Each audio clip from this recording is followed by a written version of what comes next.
नमस्कार, मैं हूं जितेंद्र दीक्षित और आज मैं आपको कहानी सुनाऊंगा मुंबई की राजनीति में अयोध्या के दखल की। मुंबई और अयोध्या के बीच करीब 1,500 किलोमीटर का फासला है। मुंबई महाराष्ट्र की राजधानी है और अयोध्या उत्तर प्रदेश में भगवान राम की नगरी है। अब आप सोचेंगे कि इतने फासले से मुंबई की राजनीति को किस तरह से प्रभावित किया जा रहा है, तो इसका जवाब है हिंदुत्व। जो पार्टी अपने आप को हिंदुत्ववादी साबित करना चाहती है, उसके लिए पैमाना अब अयोध्या का शहर बन गया है। बुधवार के दिन आदित्य ठाकरे, महाराष्ट्र के मुख्यमंत्री उद्धव ठाकरे के बेटे और उन्हीं के कैबिनेट में मंत्री पहुंचे अयोध्या। उनके अयोध्या पहुंचने से पहले संजय राउत समेत शिवसेना के कई नेता वहां पहुंच चुके थे, कई सारे शिवसैनिक भी वहां पर पहुंच चुके थे और पूरे तामझाम के साथ आदित्य ठाकरे ने वहां पर रामलला के दर्शन किए, लक्ष्मण किला गए और उसके बाद शाम के वक्त सरयू की आरती भी की। तो आखिर ये सब कुछ क्यों किया गया? आदित्य ठाकरे का कहना था कि इसके पीछे कोई राजनीतिक मकसद नहीं है, ये उनकी एक धार्मिक यात्रा थी। लेकिन क्या यही हकीकत है? दरअसल सियासी हलकों में सीधे तौर पर यही माना जा रहा है कि आदित्य ठाकरे अयोध्या इसलिए गए क्योंकि उन्हें यह साबित करना था कि शिवसेना अभी भी हिंदुत्ववादी पार्टी बनी हुई है। जी हां, शिवसेना की हिंदुत्ववादी पार्टी के इमेज पर उस वक्त से सवाल उठाए जाने लगे जब से शिवसेना ने एनसीपी और कांग्रेस के साथ मिलकर महाराष्ट्र में महाविकास आघाड़ी की सरकार बनाई। दरअसल 2019 में जो विधानसभा के चुनाव हुए थे, वो शिवसेना और बीजेपी ने मिलकर साथ लड़े थे, गठबंधन करके लड़े थे और इन दोनों पार्टियों को साथ में हिंदुत्व के मुद्दे ने लाया था। बीते 3 दशकों से ये दोनों ही पार्टियां हिंदुत्व के मसले पर एक साथ थीं।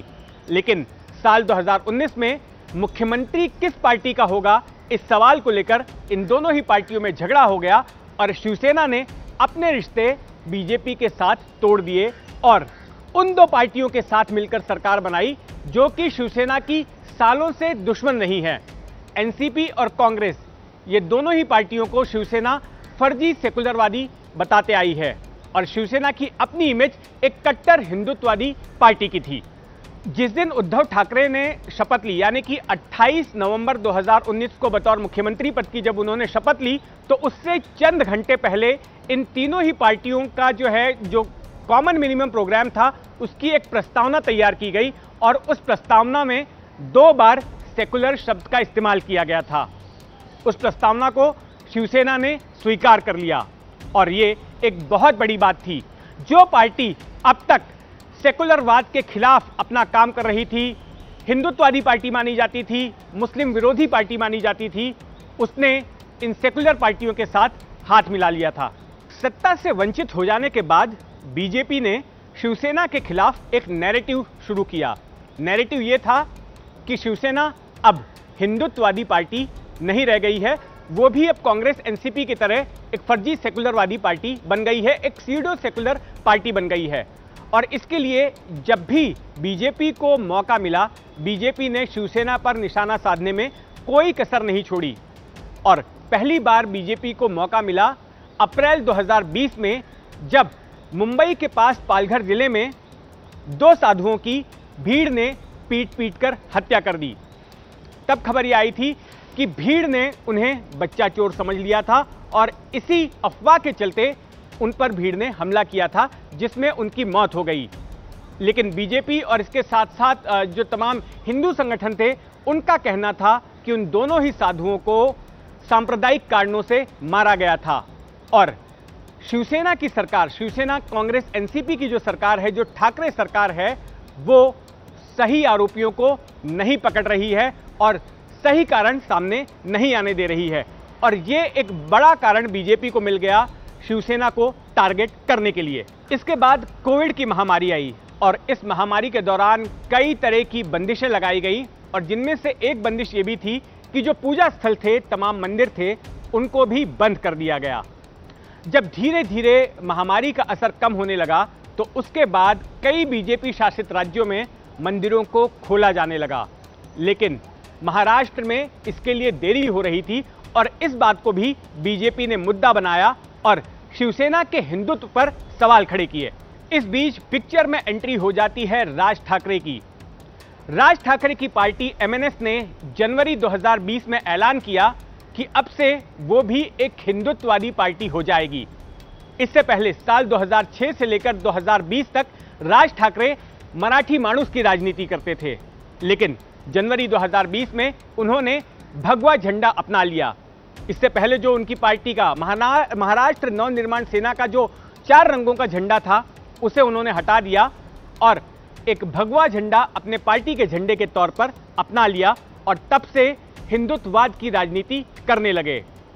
और बीजेपी की तरह ही राज ठाकरे ने भी शिवसेना को आड़े हाथों लेना शुरू किया और ये बताना शुरू किया कि शिवसेना जो है हिंदुत्व को भूल गई है और बाला साहेब ठाकरे के असली वारिस एक तरह से राज ठाकरे ही हैं, जो कि उनके उठाए गए हिंदुत्व के मुद्दे को आगे बढ़ा रहे हैं।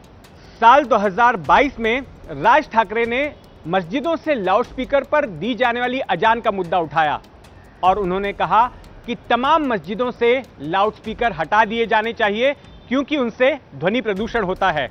उन्होंने 4 मई का अल्टीमेटम भी दे डाला कि अगर तब तक सरकारें जो है उन लाउडस्पीकर्स को नहीं हटाती हैं तो ऐसे में उनके कार्यकर्ता मस्जिदों के सामने लाउडस्पीकर पर हनुमान चालीसा बजाएंगे। इसका असर यह हुआ कि सरकार ने एमएनएस कार्यकर्ताओं की धरपकड़ शुरू कर दी, उनके खिलाफ मामले दर्ज किए जाने लगे। यह सारा कुछ राज ठाकरे अपने आप को एक कट्टर हिंदुत्ववादी नेता साबित करने के लिए कर रहे थे और इसी कड़ी में उन्होंने ऐलान किया कि वे 5 जून को अयोध्या जाएंगे, वहां पर रामलला के दर्शन करेंगे। सब कुछ तैयारियां हो रही थी, कार्यकर्ताओं के लिए ट्रेनें भी बुक हो गई थी, लेकिन इस बीच कहानी में ट्विस्ट आ गया। ट्विस्ट ये था कि उत्तर प्रदेश के एक सांसद हैं बीजेपी के बृजभूषण शरण सिंह। उन्होंने कहा कि राज ठाकरे को अयोध्या में कदम नहीं रखने दिया जाएगा तब तक जब तक कि वो उत्तर भारतीयों के खिलाफ साल 2008 में हुई हिंसा के लिए माफी नहीं मांगते। दरअसल साल 2008 में राज ठाकरे मराठीवाद का मुद्दा अपनाए हुए थे और उनके कार्यकर्ताओं की ओर से यूपी बिहार के लोगों की पिटाई की गई थी। जो लोग रेलवे परीक्षा में भर्ती के लिए आए थे, ऐसे लोगों के साथ मारपीट की गई थी। कई उत्तर भारतीय मजदूरों के साथ मारपीट की गई थी और बड़े पैमाने पर महाराष्ट्र के कई शहर जैसे मुंबई, नासिक, पुणे, इन तमाम शहरों से यूपी बिहार के लोगों का पलायन हुआ था। तो उन तमाम बातों को याद दिलाते हुए बृजभूषण शरण सिंह ने कहा कि राज ठाकरे को उस हिंसा के लिए माफी मांगनी चाहिए। इसके बाद राज ठाकरे ने अपना अयोध्या का दौरा कैंसिल कर दिया और यह कहा कि उनके खिलाफ, उनके कार्यकर्ताओं के खिलाफ एक साजिश हो रही थी, उनको फंसाने की एक तरह से चाल रची गई थी। इस बीच एक और मामला आ गया जिसने कि शिवसेना के हिंदुत्व पर सवाल खड़े किए। यह मामला था राणा दंपत्ति का। महाराष्ट्र के अमरावती से सांसद हैं नवनीत राणा और उनके पति रवि राणा भी निर्दलीय विधायक हैं। तो इन दोनों ने ऐलान किया कि ये लोग मुंबई में उद्धव ठाकरे, राज्य के मुख्यमंत्री उद्धव ठाकरे के निजी निवास मातोश्री के सामने आकर हनुमान चालीसा का पाठ करेंगे। लेकिन जब ये लोग मुंबई पहुंचे और खार में अपने घर पर गए तो उसके बाद बड़े पैमाने पर शिवसैनिकों ने उनके घर का घेराव कर लिया और उन्हें घर से निकलने ही नहीं मिला। और इस बीच जो है मुंबई पुलिस ने भी उनके खिलाफ मामला दर्ज कर लिया। कई तरह की धाराएं उनके खिलाफ लगाई गई, लेकिन जो सबसे बड़ी धारा लगाई गई थी वो थी राजद्रोह की और दोनों को ही जेल भेज दिया गया। कम से कम 2 हफ्तों तक राणा दंपत्ति को जेल में रहना पड़ा। राणा दंपत्ति ने अपने साथ हुए इस सलूक को लेकर फिर से एक बार शिवसेना के ऊपर निशाना साधा और कहा कि ये कैसे अपने आप को हिंदुत्ववादी कह सकते हैं जो कि हनुमान चालीसा पढ़ने पर किसी को राजद्रोह के आरोप में जेल में डाल देते हैं। फिर से एक बार शिवसेना का हिंदुत्व सवालों के घेरे में आ गया। इस बीच बीजेपी के नेता और महाराष्ट्र के पूर्व मुख्यमंत्री देवेंद्र फडणवीस ने मुंबई के सोमैया ग्राउंड में एक रैली ली और उसमें आरोप लगाया कि 6 दिसंबर 1992 को जब अयोध्या में बाबरी मस्जिद ढहाई जा रही थी तो उस वक्त कोई शिवसैनिक वहां पर मौजूद नहीं था और उन्होंने दावा किया कि वे खुद भी वहां पर थे। तो इस तरह से शिवसेना जो अब तक का क्रेडिट ले रही थी कि बाबरी मस्जिद गिराए जाने में उनकी भी भूमिका रही है, उस पर देवेंद्र फडणवीस ने सवाल खड़े कर दिए।